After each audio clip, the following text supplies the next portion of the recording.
या सोहळ्यासाठी आमंत्रित करून हा त्या गेलेल्या व्यक्तीच्या मुक्तीसाठी किंवा त्याच्या मुक्तीच्या मार्गासाठी हा एक आयोजित केलेला सुंदर असा सोहळा असतो.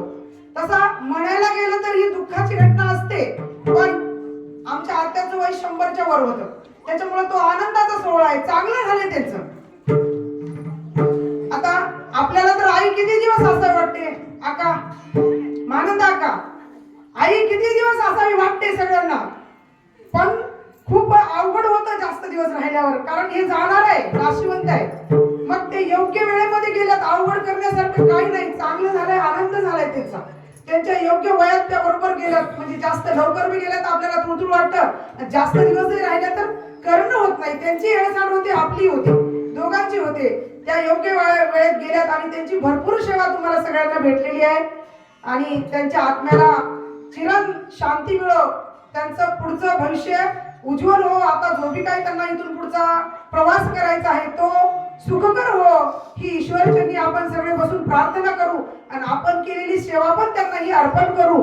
का सेवा अर्पण का करायची असं शास्त्रात सांगितलंय. मी काय आता शास्त्राची खोल शास्त्रज्ञ नाही, पण तेरवी यासाठी करावी की असं म्हणतात की पहिल्या दिवसापासून 13 दिवसापर्यंत ती व्यक्ती एक आपण जो सूक्ष्मदेह म्हणतो त्या सूक्ष्मदेहानं आपल्या जवळच राहत असते आणि तिचा आनंदाचा प्रवास खरं म्हणजे आजपासून सुरू होतो. मग आज तिला देवाने सांगितलं की तुझ्या नावाने जे काही अन्नदान, जे कीर्तन भजन म्हणजे नामदान, जो काही आपण अर्पण करणार आहे, वस्त्रदान, आता या मुलींना घेतलं म्हणजे त्यांच्याकडून वस्त्रदान झालेलं आहे ते, तर हे सगळं पुण्याचा ठेवा तुमच्या पुढच्या मार्गासाठी. मी तो तुम्हाला तिथं केलेला इथं मी तुम्हाला देतो.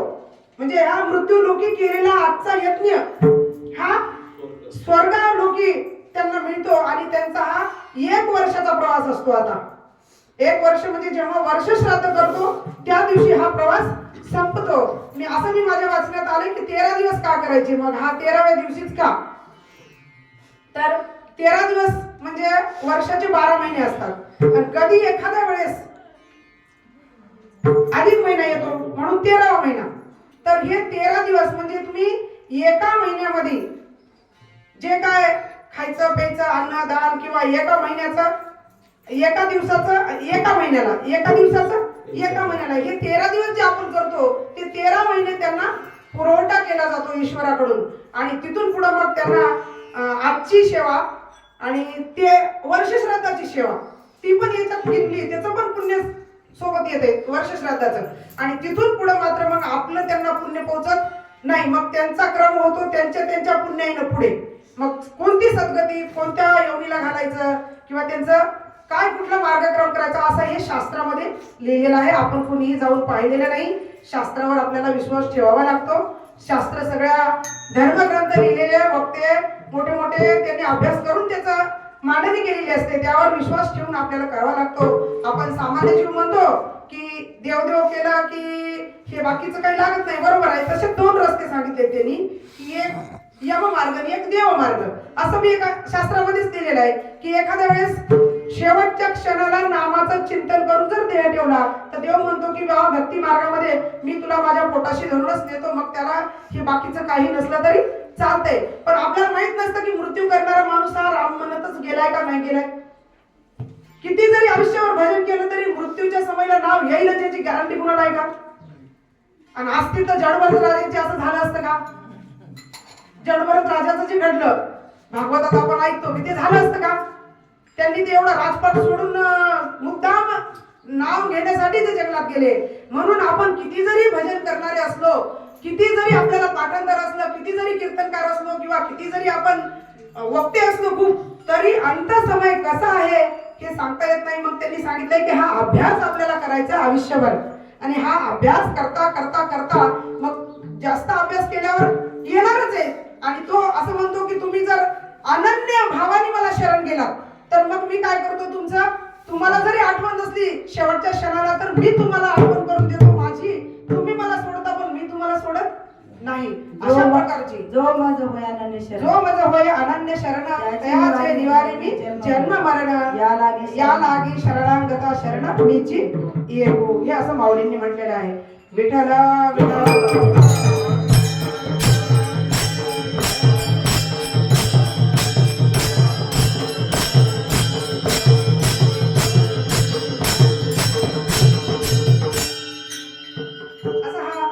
तेरवी निमित्त थोडक्यात आपण बोललो, आपल्याला अभंगाकडे जायचंय.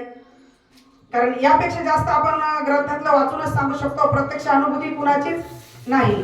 पण माझं मन असं म्हणतंय की तेरवी का करावी किंवा तेरवी वर गेल्यावर काय काय असतं हे जास्त बोलण्यापेक्षा आता आपण काय केलं पाहिजे, मागं राहिलेल्यांनी काय केलं पाहिजे हे महत्वाचं वाटतं.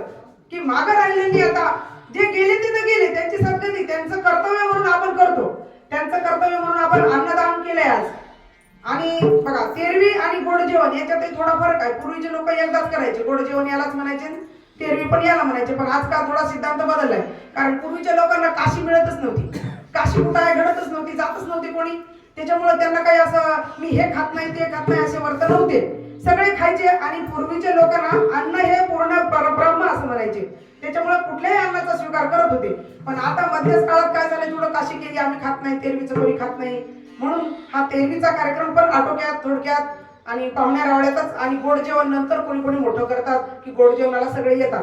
पण माझं म्हणणं आहे गोड जेवण करा, तेरवी करा, नाही करा, पण आता त्यांच्यासाठी तुम्ही करायचं तेवढं हे एक तुमचं कर्तव्य म्हणून केलंय. पण आता राहिलेल्यांनी काय करायचंय, आपण प्रत्येक जण प्रत्येकाचा मृत्यू बघतो आणि एक थोड्यासाठी आपल्याला स्मशान वैराग्य येते.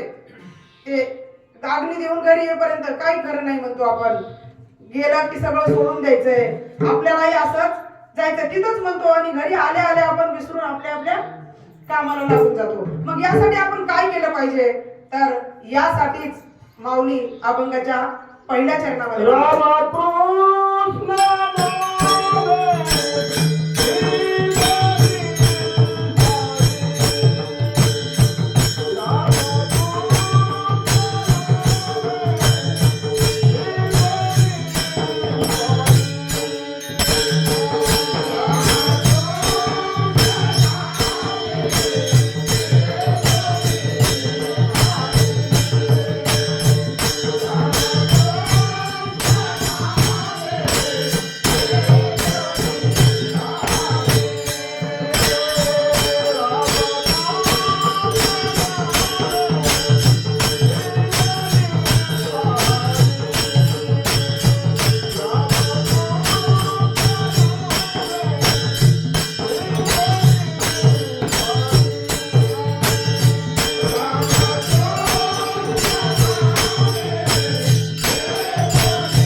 साजिरी हृदय मंदिरी स्मराकारे. माऊलींनी आपल्याला उपदेश केलाय सगळ्या सामान्य जीवाला की या संसारात आल्यावर भक्ती मार्ग, तसं तर माऊली योगियाचे गुरु, योगियाचा शिरोमणी, वंदे काढो पूजस्थानी. योगी आहेत, योगाचा रस्ता त्यांना माहित आहे, पण त्यांना माहित होतं की योग हा सगळ्यांना जमणार नाही. आणि योगियाचे ध्याना ध्याता थोडसी तो तू आम्हापाशी मागे पुढे, योगाला करून मी त्यांना तो सापडत नाही. म्हणून भक्तीचा मार्ग आपल्या सामान्य जीवासाठी माऊलींनी दिलाय. आणि माऊली पहिल्या चरणात म्हणाले की काय करा तुम्ही, रामकृष्ण नामे ही दोन्ही साजिरी. अनंत अवतार आहेत, आपण म्हणतो अनंत रूपे अनंत वेशे देखील मेट्यासी, बरोबर फुल बांधली कैसी. की अनंत रूप आहेत. पण मग एवढ्या साधा ते तुकडोजी महाराजांचं छान भक्ती आहे बघा, भक्ती करू का पोट भरू सांगा मी काय करू. म्हणजे असे प्रश्न आपल्या सामान्य लोकांना पडत असतात. आपण जेव्हा परमार्थ अगोदर तर आपल्याला देव म्हणजे लहानपणी कळलेलं असतं. आपल्या आई वडिलांनी देवाची पूजा करा, नैवेद्य दाखवा, अशी सामान्य पूजा केलेली असते, म्हणजे जी बाह्य अंतकरणाची पूजा असते ती आपण करतो. पण एक असा टप्पा येतो आपला एक 50च्या 40च्या पुढून, जसं तर भाग्यवंताला तो लवकरच गवसतो. जे भाग्यवंत आहेत त्यांना 10, 15, 20 वर्षालाही गवसतो. कारण प्रल्हाद महाराज किती वर्षाचे होते?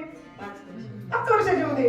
असे कितीतरी उदाहरण आहेत आपल्याला संतांचे की कमी वयामध्ये त्यांना खरा देव काय करायचा कळाला.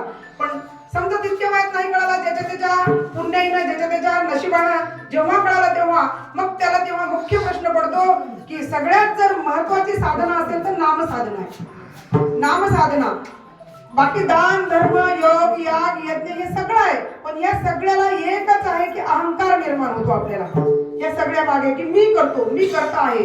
ते देवानं दिले, देवच करतो, पण आपण ते मानत नाही. म्हणून मग नाम असं आहे की नाम घेऊन घेऊन आपली वृत्ती अशी होते की हे सर्व ते नामच असं आहे की ते आपल्याला सगळ्या वाटा दाखवून देतं बरोबर पुढे. म्हणजे पाण्याचा कसा गाळ जर बसला तर पाण्याचा तळ दिसतो पाणी शांत झाल्यावर, तसं नामचिंतनाने आपलं मन स्थिर होतं. मन स्थिर झालेल्या मनामध्ये मग लवकर बोध होतो आपल्याला की आपण काय केलं पाहिजे. आपण आहे तोपर्यंत जीव जाण्याच्या आधी आपण काय केलं पाहिजे मुख्य. कारण आपण बघतो माझाही जीव जाणार आहे एवढं तर सगळ्यांना कळतच की आपणही एक दिवस जाणार आहोत. पण आपण काय केलेलं आहे की या शरीराला मी म्हणलेलं आहे. हे शरीर म्हणजे मी म्हणतो आपण का. आता एक कल्पना करा बघा, शरीर मी नाही सोपं आहे, पण आपण तितकं खोल कधी विचारच करत नाही. आता समजा इथं एक प्रेत आहे किंवा मीच समजा इथं झोपलेली आहे, मी त्याच्यातून माझा जीव निघून गेलेला आहे, मग शरीर मी होते का? ते शरीर मी आहे का? किंवा आता जे बोलणं आहे ते मड बोलायला का खाली पडलेलं नाही, म्हणजे जे निघून गेलं. म्हणजे आताही तुम्ही एकमेकाला बोलता प्रेम करता तर ते जीवालाच करता, पण आपण जीवाला न समजून शरीराला समजतो. आणि ह्या घोळामुळे आपल्याला खरा देव आपल्या लक्षात येत नाही की आपण काय केलं पाहिजे. मग ते असं हे खूप प्रत्येक अभंगात ते असं सांगितलेलं आहे, ज्ञानेश्वरीत सांगितलेलं आहे, भागवतात सांगितलेलं आहे, पण त्याचा बोध आपल्याला लवकर होत नाही. आणि तो बोध होण्यासाठीच नामाचं चिंतन करायचं. नामाचं चिंतन केलं की बोध होतो. कारण नाम हे ईश्वराच्या आधीच आहे. राम आधी का रामाचं नाव आधी? रामाचं नाव आधी. बोलीला वाल्मिक तैसाची करीन वर्तुळी दावीन नामा म्हणे. नामा म्हणे म्हणजे रामाच्या जन्मापूर्वी वाल्मिकांनी रामायण केलं, तसं जन्मल्यावर रामाला. मग वाल्मिक ऋषींनी जेव्हा तप केलं, कुणाच्या नावाचं केलं? रामाच्या. त्यांना राम राम येत नव्हतं म्हणून मरा मरा म्हणायचे की नाही ते? मारा मारा मारा म्हणायचे. उलटा नारद मुनींनी त्यांना म्हणले, वा तुला राम येत नसत तर तू काय म्हण? मारा मारा म्हण. मग रामाचं नाव आधी आहे ना, रामाचा जन्म नंतर झाला की नाही? म्हणजे तुझ्या नामाची महिमा तुझं न कळे मेघश्यामा. तुझ्या नामाची महिमा म्हणजे तुझ्यापेक्षा श्रेष्ठ तुझं नाम आहे हे संतांनी ओळखलं, संतांनी कळालं आणि ते आपल्याला त्यांनी सांगितलं. म्हणून त्यांनी सांगितलं की रामकृष्ण नामे ही दोन्ही साजिरी. दोनच नाम, कारण खूप गोंधळात पडतात म्हणून त्यांनी आपल्याला या दोन मोठ्या वाटा करून दिल्यात. राम हा पूर्ण अवतार आणि कृष्ण हा परिपूर्ण अवतार, म्हणून दोनच नाम आहेत. आणि या कलियुगात तर ही दोनच नामे आपल्याला साध्य आहेत, कारण बाकीचं आपण करूही शकत नाही. बाकीचे जे काही साधनं आहेत त्या कलियुगामध्ये नाहीतच. म्हणून अजून एक गोष्ट आहे की रामायणामधली की रामाचं नाव श्रेष्ठ का राम श्रेष्ठ. जेव्हा सेतूचं काम चालू होतं, सीताबाईला आणण्यासाठी सेतू बांधणं चालू होतं, तर त्या सेतू बांधण्यामध्ये ते दगड करत होते. हे रामानं ऐकलं की आपले भक्त दगड जोडून जोडून टाकत आहेत आणि नळनीळ नावाच्या वानरांच्या हातानं. आता इथं सगळी रामायण मंडळी रामायण चालत असेल, रामायणाच्या मंडळींना छान माहित आहे की नळनीळ नावाच्या 2 वानरांना हा एक आशीर्वाद उपश्राप मिळालेला होता. कारण ते एका ऋषीचे देव पाण्यात टाकायचे म्हणे नेऊन. रोजच पूजा केली की ते यायचे आणि त्यांची देव पाण्यात टाकायचे. मग त्यांना राग आला या वानरांचा की आमचे देव रोजच मग ते उचलून आणावं लागले पाण्यातून.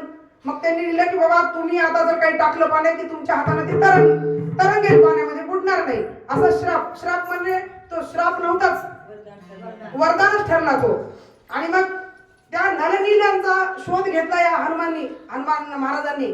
हे आपल्या पुढे आहेत आणि सांगितलं की बाबा तुम्हाला आमच्या या महान कार्यासाठी यावं लागतं. आणि त्या सेतू बंधाच्या कार्यामध्ये त्यांना नेलं आणि त्यांच्या हाताने तरताना मग दोन्ही ह्याच्यामध्ये दोन्ही दगडाच्या मध्ये जी सांद भरतात ना त्याच्यामध्ये वाळू, मग एकावर राम लिहायचं, एकावर रा आणि एकावर म लिहायचं. त्यांनी एकावर रा आणि एकावर म लिहायचं आणि असं त्याचं केला आणि त्या सेतू तयार केला. आणि मग त्यावेळेस रामाला वाटलं की खरं माझ्या नावाने तर आले तर मग माझी शक्ती आहे.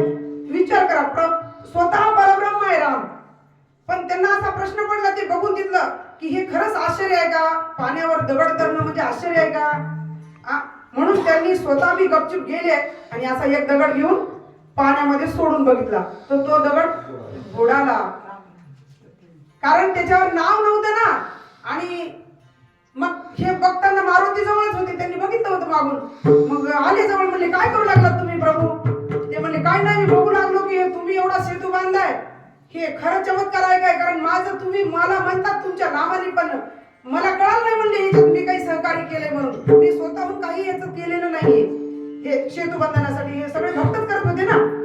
तर मग म्हणून मी बघितलं, म्हणले की खरंच मी दगड टाकलेला तरंगत होता, तरंगला नाही. मग हनुमानजींनी सांगितलं त्यांना की प्रभू तुम्ही देव आहात आणि तुम्ही सोडलेला दगड तुम्ही ज्याला धराल त्याला न्याल कुठेही, तारणार तुम्ही तारणारे आहात. आणि तुम्ही जर हे सोडून दिलं तर मग तो कसा जगेल? म्हणून तो बुडाला. हे तुमची महिमा नाही, ही महिमा आहे तुमच्या नामाची. म्हणून तिथं सुद्धा त्यांना स्वतः देवाला बघावं लागलं की माझे नाम ही श्रेष्ठ आहे आणि मी त्याच्या 2 नंबरला आहे. भेदभाव करतो, नाम भेदभाव करत नाही. रामायणातलीच कथा आहे वाळीची आणि सुग्रीवाची. भेदभाव केला भक्तासाठी देवानी, पण नाम भेदभाव करत नाही. कोणीही असो कसाही असो, याती भलत्या नारी नर कलियुगा उद्धार हरीच्या नामे. कोणी या कुणाशीही नाम भेदभाव करत